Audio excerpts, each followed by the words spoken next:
चलिए इस कहानी की शुरुआत करते हैं। वक्त था रात के 2:47। शहर की सबसे ऊंची इमारत, उसकी 27वीं मंजिल पर एक आदमी अपने आलीशान ऑफिस में बिल्कुल अकेला बैठा था। ये था अनिल मल्होत्रा, जो अपनी कामयाबी के शिखर पर था। लेकिन उस रात उसके सामने एक ऐसी अजीब और खौफनाक चीज रखी थी जो उसकी दुनिया को हमेशा हमेशा के लिए बदलने वाली थी। ये शब्द हैं अनिल मल्होत्रा के। कामयाब, आत्मविश्वास से भरा हुआ, लेकिन हद से ज्यादा घमंडी। असल में यही घमंड, यही अटूट आत्मविश्वास उसकी सबसे बड़ी ताकत थी, और यही उसकी सबसे बड़ी कमजोरी बनने वाली थी।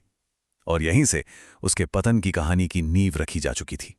तो आखिर अनिल के पतन की वजह क्या थी? चलिए अब कहानी के उस हिस्से में चलते हैं जहां ये वजह सामने आती है। वजह थी एक ऐसी ईर्ष्या जो सब कुछ जलाकर राख कर सकती है। सोचिए जरा, बाहर से देखने पर अनिल के पास क्या नहीं था?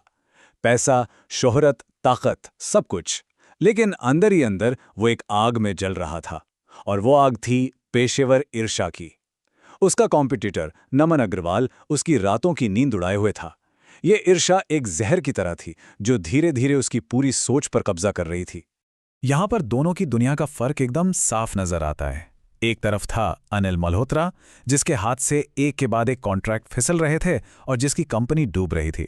और दूसरी तरफ नमन अग्रवाल, जो हर प्रोजेक्ट जीत रहा था और एक चमकते सितारे की तरह ऊपर उठ रहा था।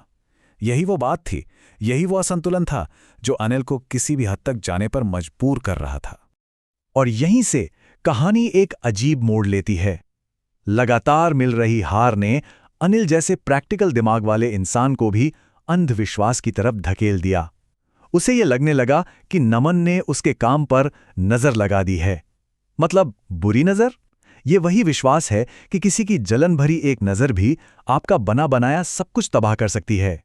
तो अब जब सारे रास्ते बंद हो गए और हताशा हद से बढ़ गई, तो अनिल ने एक ऐसा अंधेरा और खतरनाक रास्ता चुना जहां से शायद वापसी मुमकिन ही नहीं थी। देखते हैं वो क्या करता है। अपने पुराने ड्राइवर गणेश के कहने पर अनिल शहर से बहुत दूर एक पुराने शमशान घाट पहुंचता है। जरा उस मंजर की कल्पना कीजिए। चारों तरफ धुंध, हवा में जलती चिताओं की गंध और एक अजीब सा डर जो पूरे माहौल में फैला हुआ है। अनिल यहां एक अघोरी बाबा से मिलने आया था। आग के सामने वो अघोरी बैठा था, सिर पर जटाएं, पूरे बदन पर राख, और आंखें इतनी गहरी जैसे उनमें अंधेरा ही समा गया हो। और सबसे खौफनाक बात, अनिल कुछ कहता उससे पहले ही अघोरी को पता था कि वो यहां मदद के लिए नहीं बल्कि बदला लेने के इरादे से आया है। अघोरी ने अनिल को एक उपाय बताया। ये एक काला जादू था। उसने शमशान की मिट्टी और राख से एक पुतला बनाया और कहा, जिस किसी की भी फोटो इस पर लगेगी उसकी किस्मत तबाह हो जाएगी। लेकिन इसके साथ एक बहुत ही जरूरी शर्त थी, एक चेतावनी। तुम्हें किसी भी हालत में डरना नहीं है। और यहां अनिल ने अपनी किस्मत पर कह सकते हैं ताला लगा दिया। अपने घमंड में चूर उसने अघोरी की चेतावनी को हंसी में उड़ा दिया। उसने कहा, मैं डरने वालों में से नहीं हूं। उसे इस बात का जरा भी अंदाजा नहीं था कि यही 3 शब्द उसका भविष्य लिखने वाले थे।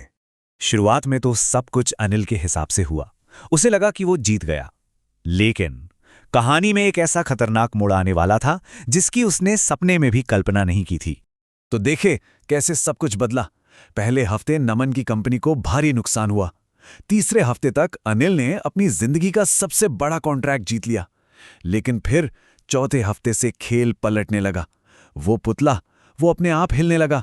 और फिर एक रात अनिल ने सपने में नमन को देखा, जो कह रहा था, ये सब ज्यादा दिन नहीं चलेगा। इन अजीब घटनाओं ने अनिल को अंदर तक हिलाकर रख दिया। और बस पहली बार अनिल के दिल में डर ने घर कर लिया। और यही उसकी सबसे बड़ी गलती थी। वो अघोरी की उस एक और सबसे जरूरी चेतावनी को भूल रहा था, डरना नहीं है। और फिर वो रात आई, वही समय, 2:47। अनिल अपने ऑफिस में अकेला था। अचानक टेबल पर रखे उस पुतले का सिर धीरे धीरे अपने आप घूम गया। कमरे की लाइटें भी टिमटिमाने लगीं। कांपते हुए हाथों से अनिल ने उस पुतले को उठाया, और जैसे ही उसने उसे पलटा, उसकी तो जैसे सांस ही रुक गई। पुतले पर लगी फोटो बदल चुकी थी। वो अब नमन की नहीं बल्कि अनिल की खुद की तस्वीर थी। जादू पलट चुका था।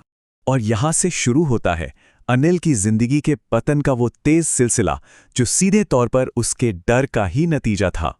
ठीक उसी पल उसे कमरे में अघोरी की भारी आवाज गूंजती हुई सुनाई दी। मैंने कहा था, अगर डरोगे तो जादू पलट जाएगा। अब बहुत देर हो चुकी थी। डर अनिल के मन पर पूरी तरह हावी हो चुका था और जादू ने अपना असली असर दिखाना शुरू कर दिया था। ये चार्ट देखिए, ये सिर्फ नंबर नहीं है, ये एक पूरे साम्राज्य के ढह जाने की कहानी है। अनिल मल्होत्रा, जिसका कारोबार कभी $500 मिलियन का था, अब वो सीधे जीरो पर आ चुका था। कुछ ही महीनों में सब कुछ बिखर गया। मतलब ये सिर्फ आंकड़ों की बात नहीं थी। उसकी कंपनी दिवालिया हो गई, उसका आलीशान बंगला बैंक ने छीन लिया और देखते ही देखते वो अर्श से सीधा फर्श पर आ गया। उसने अपनी मेहनत से बनाई हर एक चीज खो दी थी। और कहानी का अंत हमें एक ऐसे सबक की तरफ लेकर जाता है जिसकी कीमत अनिल ने अपना सब कुछ देकर चुकाई। कुछ वक्त बाद अनिल उसी सड़क पर बैठा भीख मांग रहा था जहां कभी उसकी महंगी गाड़ियां दौड़ा करती थीं। तभी उसके सामने एक आदमी आकर खड़ा हुआ। जब अनिल ने सिर उठाया तो देखा, वो नमन था। नमन ने अनिल की तरफ देखा और सिर्फ इतना कहा, तुम्हें किसी ने बर्बाद नहीं किया अनिल, ये सब तुम्हारी अपनी नज़र का असर है। इन शब्दों में इस पूरी कहानी का सार छिपा था। अनिल को किसी और ने नहीं, बल्कि उसकी अपनी ही ईर्ष्या, उसकी अपनी नफरत और उसके अपने डर ने बर्बाद किया था। तो ये कहानी हमें एक बहुत ज़रूरी सवाल पर लाकर छोड़ देती है। क्या असली और सबसे खतरनाक बुरी नज़र वो नहीं है जो दूसरे हम पर डालते हैं, बल्कि वो है जो हम अपनी ही ईर्ष्या और नफरत से खुद अपने ही जीवन पर डाल लेते हैं। इस पर एक बार ज़रूर सोचिएगा।